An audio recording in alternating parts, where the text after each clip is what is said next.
Oh, hello guys. What's up? This is D Michael. I'm here in 1987, and I'm here with my dog. Say hi, Optimus. You don't want to? Okay, go on. So today, you guys can see on this computer. Oh, hang on. I am reviewing Battlefield 4. Of course, this is it's actually a late review. Sorry, it's been taking me a while to do reviews on games. I've been taking a little bit of break. I am reviewing a few games later on. Like, I'm going to be reviewing this next, possibly. And I also have a Vita game, Killzone Mercenary. I actually got it a few days ago, Black Friday. A few games I got, so let's get back to our real topic, Battlefield 4. I got it for PS3, though, so this is going to be a current-gen console review. This is nothing to do with PS4 or Xbox One review or PC. This is a console review. But it will stand for all versions, as a score of the multiplayer and the campaign and all that stuff. Now, the reason why it took me so long this review is because I'm gonna save that part towards the end of the video. So, the Battlefield 4 is a first-person shooter, massive multiplayer game. I like massive, but like strategic, fast, intense action warfare, developed by DICE, who made games like Bad Company 2 and Battlefield 3. And they use a Frostbite 3 engine this time now. The last few games were used Frostbite 2, 2.5, and 1.5, I believe. So, it's nice to see that the visuals in this game is really good. So, a lot of people are saying that this game actually is kind of, in some ways, here's the dog. He is really eating a bone right now, Optimus. I would show you him, but we'll be taking us off topic here. So, back to the video. This game is really not the best game out of the franchise, I'm just saying right now. I still think Battlefield 3 is the superior one in my opinion. But this game does bring new ideas while keeping some old ones. So, what's the campaign here? As you all know, the Battlefield campaigns aren't really have amazing storylines and great campaigns and all that stuff. Well, it kind of is the same here. This campaign doesn't have anything to do really about what happened with the third chapter with Mr. Blackburn, Sergeant Blackburn. What happened to him? They don't explain anything about that. Instead, it's just with a new crew, and you play as Wrecker, a soldier in a 4-man squad with Dunn, Pack, and I think the last guy's name is Irish. Irish. If you played the game, and if you see Boardwalk Empire, it's also Irish is played by the actor who plays Chalky White in the TV show Boardwalk Empire. His name is Michael C. White, I think his name is. I didn't really check yet because I've been really busy and all that stuff. So, and then it basically involves you guys trying to figure out a heist or some type of organization working together with the Russians, it's Chinese and Russians, working together trying to take over, cause chaos, and blow some stuff up, basically. It's one of those old school paint by the numbers storylines. And it's an okay storyline. I mean, I was satisfied with it a little bit more than Part 3's, which was just like, let's just sit on this table and go back in time and remember the things I did in the past. As this one, there's none of that really. And in Part 3, Battlefield 3, they really changed some characters. Like, one level you were Blackburn, second level you were Blackburn, third level you were just some other guy, as a soldier, shooting people, and then you play as a Russian spy, and all that stuff. Here, the narrative is more placed on one character, and it's really done okay. It's not bad storytelling, it's just okay storytelling. It's like, the writers just wanted to keep real, soldieristic. But if they looked at Call of Duties, like Call of Duty Ghost or Black Ops 2, you would see how the stories, they have put some type of realism into it, or intensity. But the story in this game is just okay. It's nothing outstanding. It's not going to blow your mind or throw your socks off or anything. But it's just a satisfying storyline. That's it. The game took me 7 hours to beat, and plus with some problems I had with the campaign, this anger I had with the game. The campaign really does leave off on an ending that may be just okay as well. I mean, the entire campaign is okay. The gameplay in the campaign, thank God there's no more cheap deaths. You could basically just go in and shoot people. There's some intense sequences here and there, and that's it. It just ends. And basically, there's 3 endings. Basically, you can find them. They basically they end the same way, but it's different endings. So it's a little thing you get for getting different trophies and getting new weapons. And what's cool about the campaign is that you can actually get multiplayer equipment in the campaign. Like if you get there's like in multiplayer there's a variety of knives and melee weapons. Like you start with a bayonet knife and an M9 bayonet, and then in the campaign you could get a shank. And if you shank someone in the campaign, you will unlock that immediately over to the multiplayer, and you get a shank in the multiplayer, which I got. You can get a few guns that are impossible to get in the multiplayer. You can get it in the campaign, like I think it's a QBZ-135. I think it's called. That's a gun you can get in the campaign, and it transfers to the multiplayer. There's also a machete, which basically you gotta melee someone in the 6th level. Just gonna give that away. You get to use that. You stab someone in the park. Bingo! You have got a machete in multiplayer. It's kind of cool. How it tries to make you want to play the multiplayer. Actually, my bad. Play the campaign. It tries to force you into it. It tries to lean you into it. Like in co-op, like if you did some co-op missions, you unlock guns in Battlefield 3. So the campaign, I think, is just if you're just playing for the campaign alone, it's probably not going to be really worth it because it's not really that much into it. Maybe if they extended on the narrative of the story or characters, maybe it would be better. So I think that the campaign here, overall, if I were to give the game a score without the multiplayer, it would be kind of like a 7 out of 10 in my opinion, or 7.5. Basically just like hurting the score just for that matter. But thank God that DICE is good at multiplayer, because the multiplayer in this game is outstanding. I've been playing it for a few weeks now. I think almost 2 months I've been playing this game, multiplayer, and it's really intense. They did add some great new additions to it. There's 10 maps. There's 4 classes. You have your assault, engineer, support, and recon. What's cool about this is you can unlock like some classes. Like when you start the game and you want to like advance your class, you could use recon, and you unlock the DMRs, and you unlock more DMRs and more, and then it kind of goes like that. So like one class releases another class, so it really folds onto one class another. It binds onto it. It adds onto it. So the multiplayer, they did extend the customizations. So let's say you want to add a camo to your gun, you get it. There's like battle packs, which you get by ranking up. Ranking up. What are you doing? Don't stare at that. That's gonna make me feel scared for it. There's a ranking up system where if you rank up to like level 5 or level 7, you get a battle pack, a little box with 3 things like attachment, a perk, and what is it? Camo. You get a camo for either your suit, what costume you're wearing, or you get a camo for your guns, or that's really your guns. And it's kind of cool how they add on to that. So pistols, they are added up. They customize that to the max. Like you can put like a silencer, suppressor saying.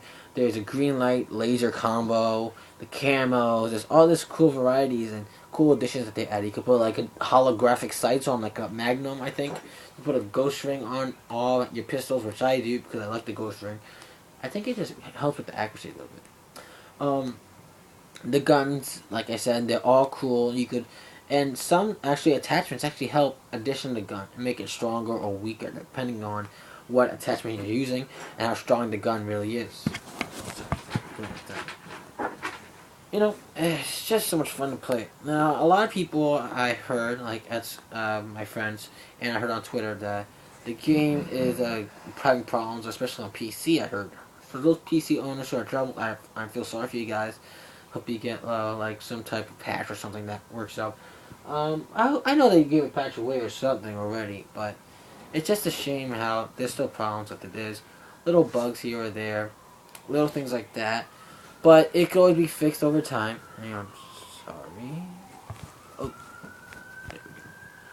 Perfect. And just over that, it'll be fun. There is a few new game modes actually. You still have your Conquest, which is basically an open spread map. There's 3 posts. You gotta take them over. And it's fun. You have Domination, which is basically domination. It's a smaller, condensed map of Conquest, so you don't. And there's no vehicles. It's kind of like Team Deathmatch and Conquest mixed together, but you still gotta get the flags. So that's really a simplest way of explaining it. Then there is Team Deathmatch, which is really self-explanatory. Squad Deathmatch, which is self-explanatory. Then there's Rush Mode, which is if you play Battlefield 3 or Battlefield 2, I believe, or Bad Company 2, is basically you start off, one team has to defend a bomb, these radio posts, and one team has to blow them up, all like that. So, the map basically expands and gets bigger, and if you blow up those two posts, the map gets bigger and bigger, and you gotta go to other areas and blow them up again. And it basically takes 2 rounds to see, so each team could take turns killing each other and seeing who wins at the most, you know? There's a timer slowly that, like, deteriorates or gets lower the more you basically, the more time you waste or the more time you don't blow up the area. Then there is, I believe, Obliteration Mode, which is basically like a big map. Like, it's kind of like the map stays in one area. Hang on. Sorry about that. Damn thing. So, the Obliteration is kind of like Rush, but there's vehicles, I believe. There's vehicles. There is this one small bomb in the middle of a map. And then there's like 5 or 4 3 posts on each team. These 2 teams have to defend each other's posts or try and take over. So, it's kind of, it's cool. That's how they set it up. It's really fun. The cool thing about it is that you actually deploy in the air. Like, so let's play like Dawnbreaker, like the map with all the skyscrapers. You start off falling, and it's kind of cool. And then you could like, it's just fun for me. I like that mode because it's a mixture of Conquest and Rush and stuff like that. So that's for you guys out there who just like to do that type of thing. Then there is, I believe it's called Defuse Mode. Defuse Mode is just really a search and destroy, to be honest. That's what it is. Search and destroy, which is basically one team has to get the bomb, one team has to defend this position, and if one team kills all the other team member, all the opposite team before they blow up the bomb, they win. And there's no redeploys, so it's a lot like search and destroy. There's like a few rounds. There's like I think the limit is 3. I only played that game mode twice because I found the least fun in that game mode because of it wasn't really fun for me. I just felt like I have to wait and stuff like that, but I'm okay with it. It's just not my best. I think I like Conquest, Team Deathmatch, Domination, and Rush. Obliteration's fun, and so is Squad Deathmatch, but I really like those. I mean, Obliteration is a fun distraction when you want to hang out with buddies. Conquest, I believe, is like everyone's favorite because of how big the map gets. You can use all the. Excuse me. Jesus. You can use all the vehicles, like there's a tank you can use. There's cars. There's RTVs. Not RTVs. ATVs. There's like jeeps with tanks and cars and stuff. There's boats and there's like battle boats and stuff like that. There's helicopters. There's jets. It's everything you loved about Battlefield 3 put into Battlefield 4. And it's just also fun.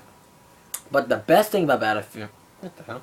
The best thing about Battlefield 4's multiplayer is in Conquest mode there is something called a Levolution. What this means is that every map gets a Levolution. When you cause an attack or explosion, and it can change the entire design of the level. So let's say the Siege of Shanghai, right? You could blow up, you could hit like these pillars that are at the bottom of this gigantic skyscraper. You take down the skyscraper and you see it fall, and it looks amazing in that. And if you're on the top of it, just jump off, you can see like all the design of it being destroyed and stuff. It was amazing in my opinion. It was the coolest one.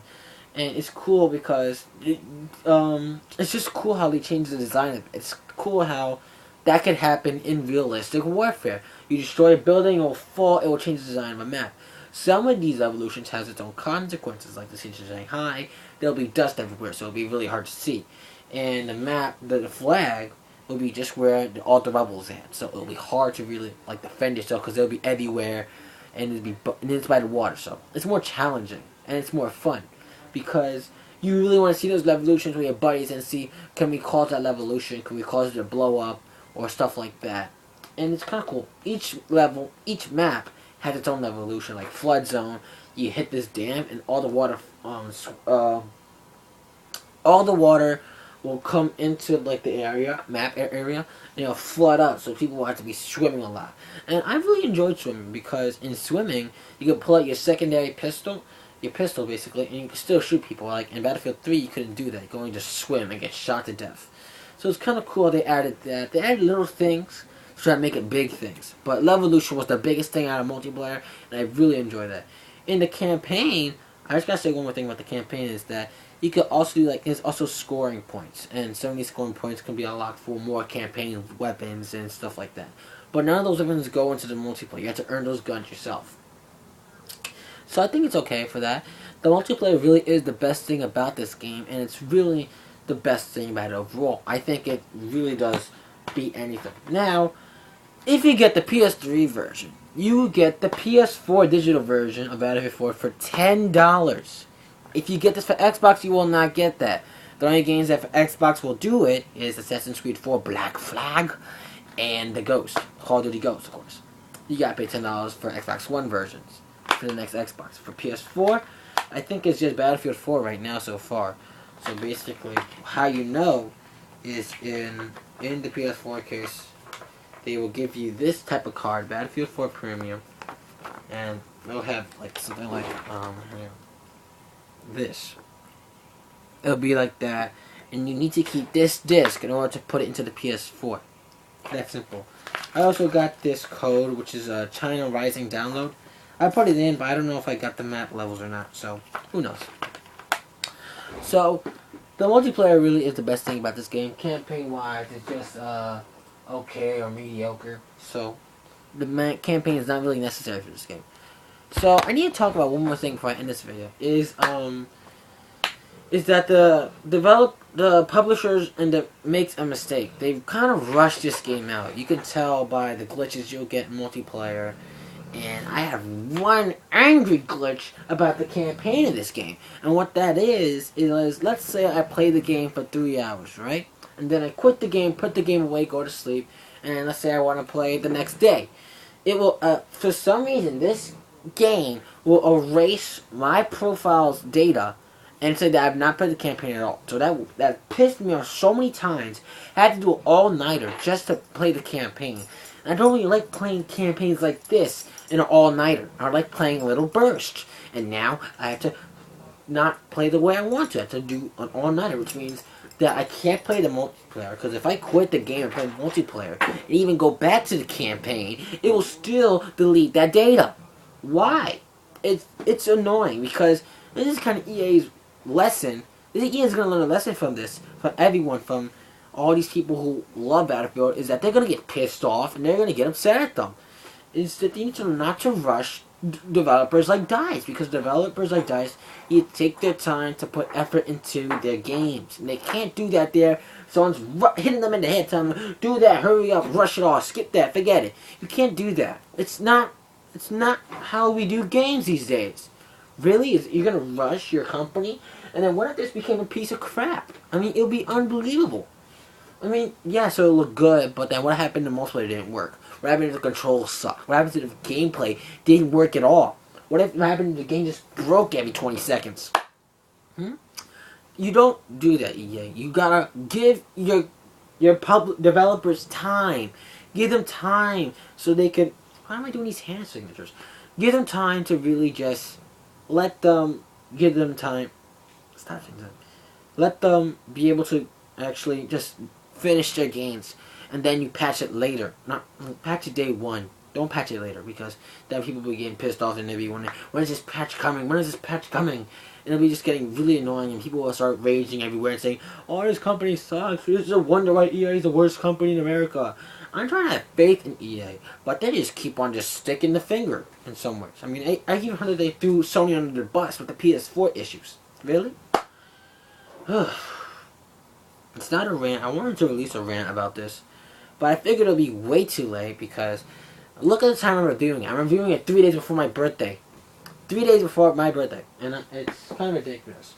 So, I'm going to give the final verdict now.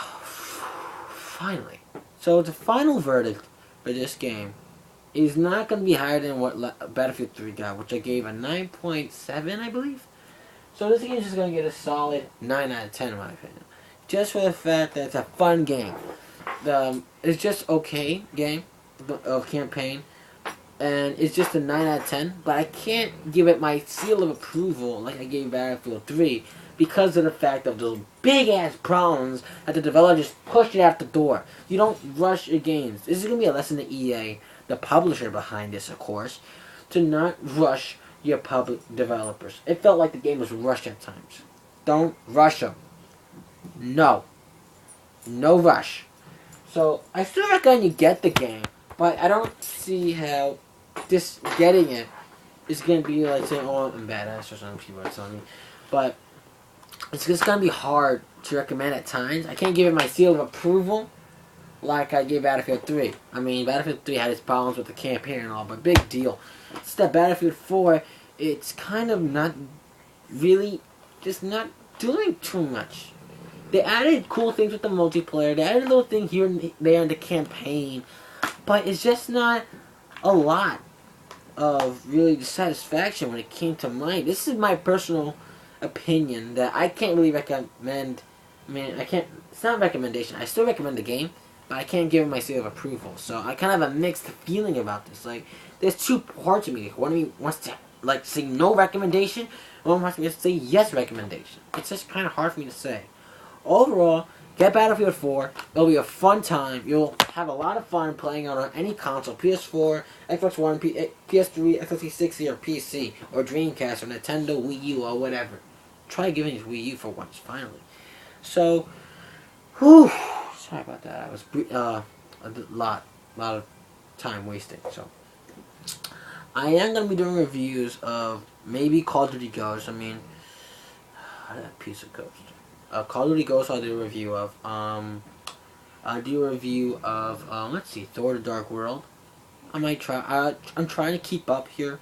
Try my best. Don't throw me around and be a jerk to me, of course. I think I'm just gonna do maybe a Wii U review, I don't know. I am doing a review of this, of course. I just got this game on Black Friday. I got it on Black Friday, basically.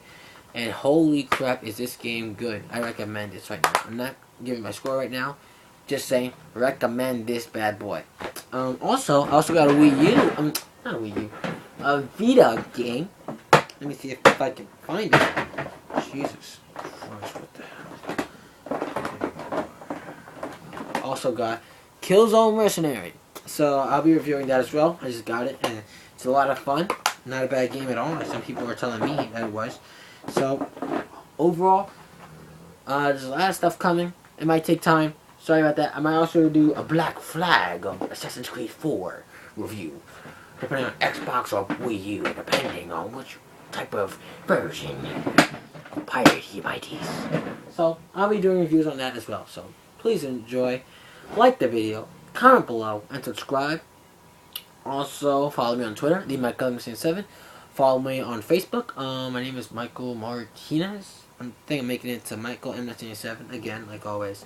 So follow me there, follow me here and there, everywhere. So basically, don't stalk me. I will not accept any weird letters or hateful comments unless they have a reason behind it. Thank you. Bye. Bye bye. I'm gonna go pet my dog and watch some Walking Dead. Bye.